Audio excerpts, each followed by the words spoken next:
people laugh at this, but even for me, the Trump rally was where my faith in humanity was renewed. How so? Because I realized there are very few bigoted people in the world. This episode is sponsored by Headquarters, where Lorelle Media offices and produces this podcast. In our humble opinion, Headquarters is the best co-working office space in Houston. It's creative, affordable, and just plain fun to work here. Headquarters, located just east of downtown Houston. I have a question for you. What would you do if someone walked up to you on the street and offered you a free trip to Egypt? Would you accept? Well, our guest today did just that. He walked up to people on the street and offered them a free trip to Egypt, and at least 7 of them said yes. I'm so excited to welcome to Our Voices Matter Tarek Mounib. And you are a filmmaker who has done a remarkable film because you're trying to focus on human connection. Yes? Yes. Tarek, welcome. It's a pleasure to be here. Thank you. It's a pleasure to have you here. So I've not yet seen the film. I'm going to see it this evening, and I cannot wait. But start by telling our audience what possessed you to do this. Well, it was towards the end of 2016, and I was seeing a lot of the fear and polarity and demonization that was happening in the world, and looking at it with a lot of horror, like everyone else. And I was born in Canada, but I'm living in Switzerland, and my parents are Egyptian. So I still watch a lot of American news. And I started realizing that I was actually developing a fear of Americans. And that was very bizarre for me as a Canadian to feel because, I grew up on American television. I feel at home in America. So then I start feeling concern about the world, where it's headed, the conflicts. And I feel myself tense up. I feel myself becoming afraid of the world and where it's headed. And then I realized, do I really want to live like that? There must be another way. And then that's when the inspiration came to me. Why don't I go to the very people that I think fear me and go towards them in kindness instead of fear? And then that's when the idea came, why don't I look for Americans that are concerned about the Middle East or Arabs or Muslims and offer them a free trip to Egypt? And let's see what happens. Were you a filmmaker before you decided to do this? What were you doing? Oh, no. I have no film experience. This was just an inspiration that I just had to follow. As a human being, just wanting to figure out how to connect. Yeah. And it was an experiment. I wanted to go on this journey. What would happen to me? What would happen to the people I find? What would it be like? Would human connection outweigh the difference? Would fear reign? I didn't know. These were questions I wanted answers to. So going back to, you said right after 2016, and you started to be afraid of certain Americans because of what? Where was that fear coming from, and what were you thinking? What were you seeing that made you feel differently? Well, I felt, first of all, as someone of Egyptian background and Muslim, I felt I'm one of the minority groups that were being targeted or being looked at from a place of fear, right? And I saw just not only us, but the other minorities, whether it's Hispanics or African Americans, etc. I sensed there was a much more vitriol and demonization and hate on both sides. So it's always the case when one group fears another group, the other group ends up fearing that group, and it just polarizes. So it was almost, I felt like a child with two parents because, I am from North America. I love the community. I've grown up in Canada and Europe, and I also love the Muslim community and the Arabs and Egyptians, and I've spent my summers in Egypt. Right? So it's almost like a child with two divorced parents. It's like, why can't they get along? And I felt this inner conflict in me wanting to, hey, you're just not hearing each other, So, okay, so you got this idea. Then how did you decide to execute it, and how did you pay for it? Are you a wealthy person, or how were you able to make this happen? So basically, I founded my own company in 2003, and then I've established other companies since then. So I think I have my companies were able to fund it. Okay. And at the same time, because I enjoy building up companies in different areas, I have the skill set to lead projects. What kinds of companies? So there's one software company that does offshoring to Egypt. There's a local Swiss software company where we provide Swiss contractors. I started a complementary health center that also offers yoga and different aspects. So I've been able to start things in different areas and bring people together and implement. So that's why I thought, okay, film is completely new to me, but the skill set of finding good, talented people, bringing them together, working together, I think I have that. So I thought, okay, let me give it a try. So you put together a film crew. Yeah. And then you hit the streets? Almost. So the idea came towards the end of 2016. January 2017 is when I decided I'm going to do this, right? And then I set forth. And then we started first on the internet. So it was through social media. We announced the idea, our web presence, etc. And that was scary. Because I think we all know this, but we have the social media personalities, right? We're very different people. And all we got from social media, like 90% or 95%, was just hate. And this was surprising to me because I was just offering a free trip to Egypt. So what were people saying, the haters? Why would I go to such a savage land? Are you crazy? Do you think I want to be beheaded? I hope Trump kills every last one of them after they said they have bad intentions towards America and stuff like that, right? Or this is a scam. Is this a way you're going to get hostages? Yeah. So you can imagine that, right? So that was scary because then I thought, oh, okay, my fear is justified. I mean, maybe we've hit the tipping point, the point of no return, where there's only conflict in front of us.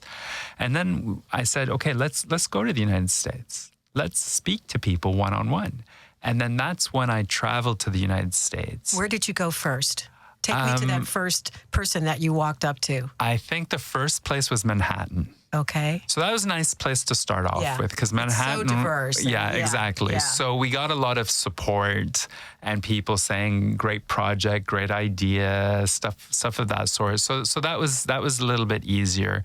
And then I don't remember the sequence exactly. So we started in New York and then we went to the southern states. So and smaller cities like Vidalia, Georgia, Chattanooga, Tennessee, different places. We went to Pennsylvania, Arizona. So we went to different places, and including we went to Louisville, Kentucky, where a Trump rally was happening, and we spoke to people, and this was the turning point for me, right? And people laugh at this, but even for me, the Trump rally was where my faith in humanity was renewed. How so? Because I realized there are very few bigoted people in the world. And they were there. I met them, and there's no access to the bigoted people, right? And you can't have a conversation, right? And they exist, and we need to take hard measures against those people. But the vast majority of people are not. Right? They are not, right? And this is what I discovered. And even some of the people who might say bigoted things, I didn't feel were bigoted. I felt they were actually kind-hearted and just people who were concerned about their families, right? And there was access to those people. So it's really important first, not just to set up a wall in your ears as soon as you hear a statement that scares you, but to actually listen. So take us into that rally and share a conversation or whatever it is that happened that brought you to this place. Well, there was one thing, and she's actually in the trailer. This woman who refused to think about going to Egypt. I didn't feel she was bigoted. I found she was really a very kind-hearted person, but just through the information she was receiving, really was afraid of this area, right? Mm-hmm. And unfortunately, even though I felt there was a connection to get her to consider going, that didn't happen. Other people were just horrible, right? There were people saying, we have to kill all the Muslims and stuff of that sort. And this is just unacceptable, right? And these people is, you don't want to spend any time with them, because anybody to think, even in jest, you should murder people it's just disgusting, right? Mm-hmm. So I didn't waste my time with those people. And then, but talking to other people, like we met a Marine from the Trump rally, who supported the wall, who supported the Muslim ban, said Trump was doing things the right way. There was access to him through conversation. And it was simply because I was listening to him. I offered him my views, and then I offered him a free trip, and he accepted. Right? So this is the point, is that it's not to deny that there's bigoted people there, but it's also to truly listen to know who you're actually speaking with and whether there's access. And with Brian, the mm-hmm. veteran at the Trump rally, the journey that unfolded in Egypt was just amazing. And it wasn't him just learning and meeting Egyptians. It was about the Egyptians and me learning about him, realizing how we have our preconceptions of a Marine that we found at a Trump rally. And he blew those preconceptions out of the water. I was just going to ask you, what was it that you said or did, other than listening, which is key? What is it that you said or did that got him to a place where he felt that he didn't have to fear you as a Muslim man, and that he would actually take that journey with you to Egypt? I think fear only comes when we don't see each other, when we don't listen to each other. Mm-hmm. As soon as we're able to see or hear and listen, fear vanishes. So listening is a very active action that allows people to trust. And I think that was the key, is that I didn't judge him for his views. I didn't judge that he was racist for these views. I didn't agree with his views, but I just listened to what he said. I offered what I believed, and we both felt there was a connection, and we didn't have to agree. And that made him trust me, I could trust him, and we could find something new. And that's really the key takeaway for me of this whole film. And the key takeaway that if we, with this, and Brian wasn't the only one, there's such a diverse group we took to Egypt. If we could get along and connect with such a diverse group, why not the rest of the world? And that's why we're on this mission now. Wow. So give us a sense of what happened when you actually got to Egypt with this group. Now, it's my understanding that there were 7 people that you went with, and 2 of them were together. They were a exactly couple. Okay. So what had you planned? How did this unfold so that you could provide them a rich enough experience for it to really resonate?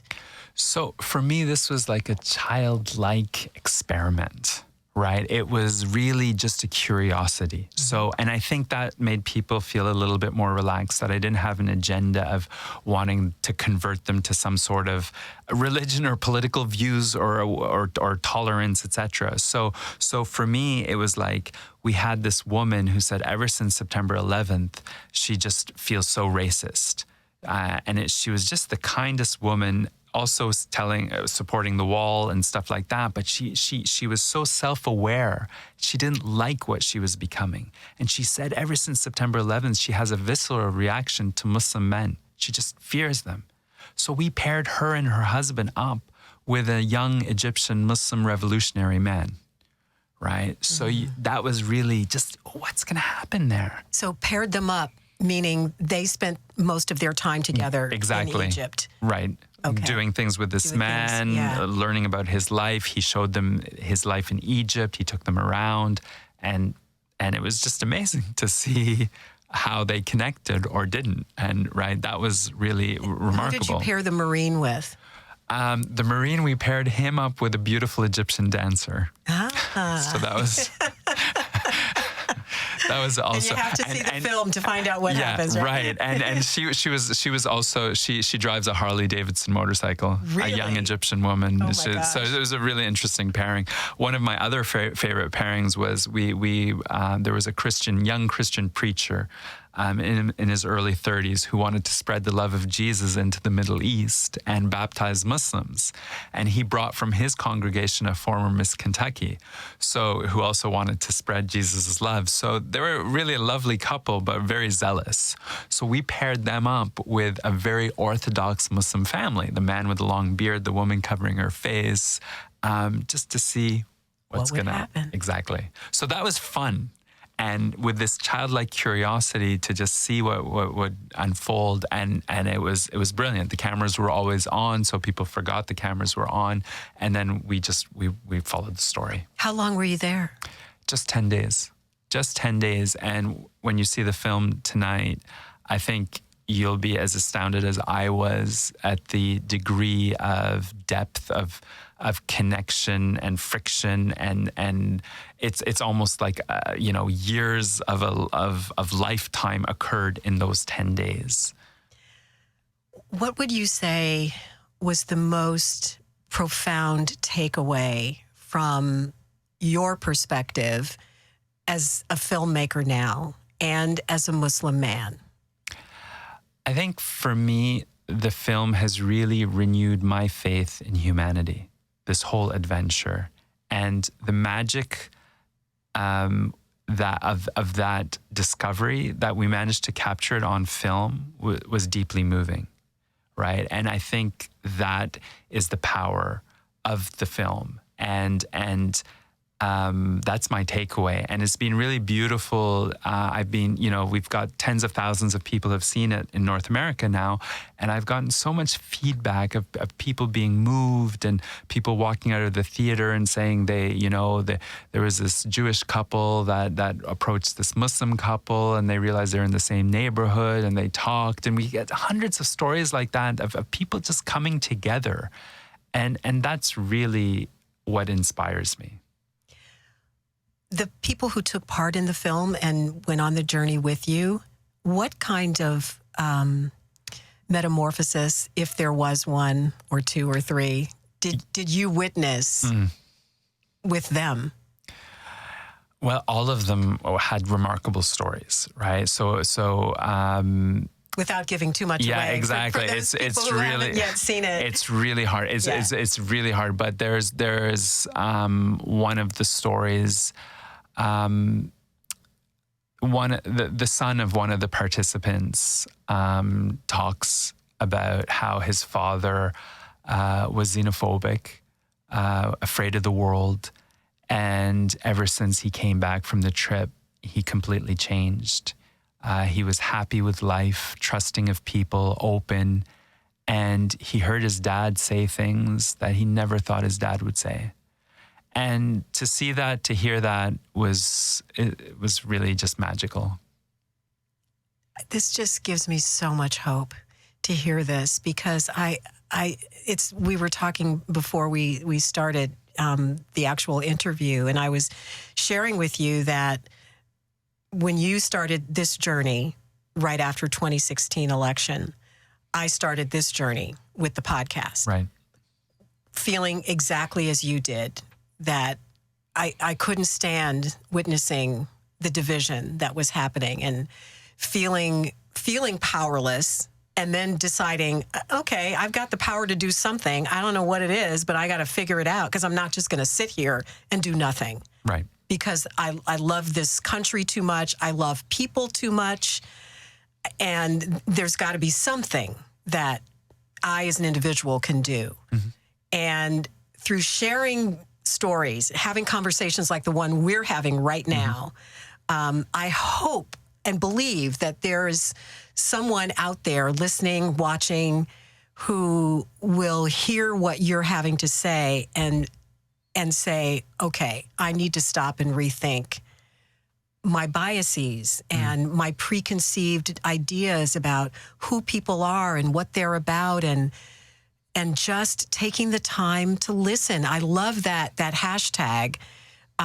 It's pledge to listen. And so I don't know if you're aware that our hashtags for the show are permission to speak, courage to listen. Wow. Yeah. So I just think this is so remarkable. What has happened? When did this journey actually take place? 2017. 17. Okay. So what has happened with the people who went to Egypt with you? How have their stories progressed since then, and how have they as individuals been able to move this dialogue forward? Well, each of them, I mean, we're all still in contact. I would think so. And each of them has their different ways of continuing the journey, right? So I mentioned the son talking about his father and the openness. The Christian preacher, he didn't lose his zeal. He still wants to spread Jesus' love, but so a lot of people tell me, oh, he didn't change. He's the same from the beginning to the end. And I said, you guys, no, really, he did, right? He calls me almost weekly with his big heart and telling me how much his life has been changed and how he's learned to love Muslims. And he goes, I just want to love on Muslims now and share the gospel. But so we didn't change his zeal, and that it's not about that. And you weren't trying to do that. We weren't trying to do that, right? Yeah. So, and he is telling me, and the other day, I took the Christians from the church to visit the local mosque, etc. So he never would have done that before the trip. No, exactly. Right. So he said before he would never approach Muslims, and now he just wants to love on them, and so it's really beautiful. And you've got Brian, the Marine from the Trump rally. He's really genuinely appreciative of this blessing in his life. He feels so grateful to have had this kindness given to him, and he's wanting to start. I think he's started like a YouTube channel about kindness and giving back to society, etc. So each of them is doing something in their own way, and it's really beautiful to see. You wrote on your website, the film for me is not about making any group look good or bad. It is about seeing what magic can occur between people when we connect at a human level. Yes. I love that. Thank you. I love that. Yeah. And I think that because you went into it, as you said, without an agenda, just genuinely wanting to find a way for people to connect and then just see what happens. Yes. And just see what happens. So what's next for the film, and what's next for you? Well, I feel the film is just beginning, right? We had on June 12th was the Pledge to Listen Day of Unity, and where the film was shown in 500 theaters across the United States, followed by a panel discussion. And it was really beautiful to see the film's impact, not just on the general population, but also on thought leaders and politicians, right?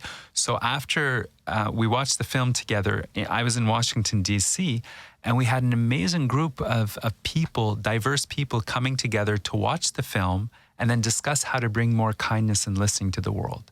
And that panel consisted of President Trump's former wife, Marla Maples, a former assistant Secretary of State under President Obama, an advisor to President Trump, Rabbi Rami Shapiro, Congresswoman Tulsi Gabbard, the presidential Democratic candidate, the Oscar-winning director Peter Farrelly. So all these people coming together to talk about how to bring more listening and kindness to the world. So it just inspired me and that, yes, there is hope. We can come together, and this is just the beginning.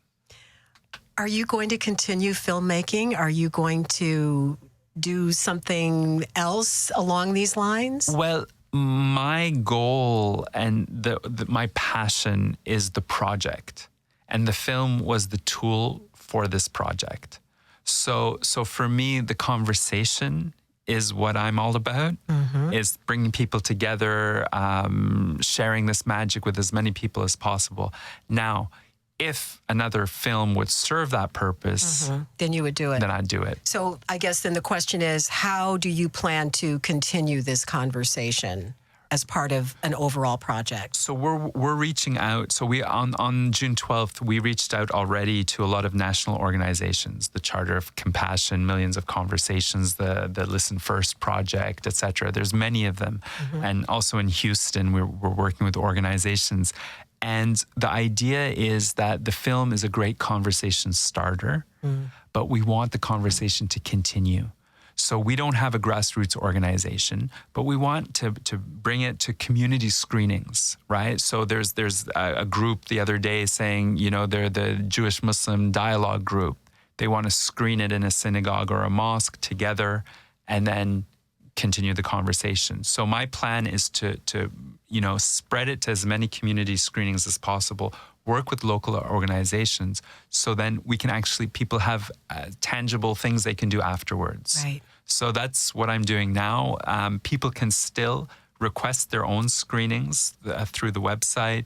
They can organize community screenings or just request that a theater plays it. So for people who are watching or listening and have not had a chance to see the film, basically the only way they can is if there's a screening somewhere in their neighborhood or in their community, and if not, they can request one. Exactly. They can request to host one. Exactly. Through your website. Exactly. Which is? freetriptoegypt.com. freetriptoegypt.com. Okay. Exactly. I love that. So this month, we're toward the end of September now, has been Pledge to Listen month, right? Yes. So what kinds of activities have you had related to that? Exactly that. So we started with the community screenings. Okay. And we've been just doing what I said before. But it's first June was Pledge to Listen Day, and then people wanted more. So I don't know. Maybe let's continue the year. I think it's just beginning. Yeah. Is what I'm realizing. So is this your new passion, your new calling, do you think? Are you still running your businesses, or is this taking up all of your time? No, I'm still running my businesses, but this is taking up the bulk of my time, right? And I think it's interesting because the success of the film theatrically, so it's had, like I was saying, tens of thousands of people, and we're a small independent film company. So because it's successful, it's put a new pressure on me, because it's made me realize there's actually millions of people out there that would really enjoy and benefit from the film. So I'm struggling with this problem or this responsibility. How can I get it out there to the millions of people who would really enjoy and want to connect this way? Have you entered the film in any contests or festivals or anything? There's a few festivals that have picked it up along the way. We can't go to the bigger festivals now because we've premiered already. Right. But maybe we'll do an Oscar run or something like that. I don't know. But wow. We'll see. Well, I think you're such a beautiful example of how one person can make such a huge difference just by virtue of deciding that you're going to.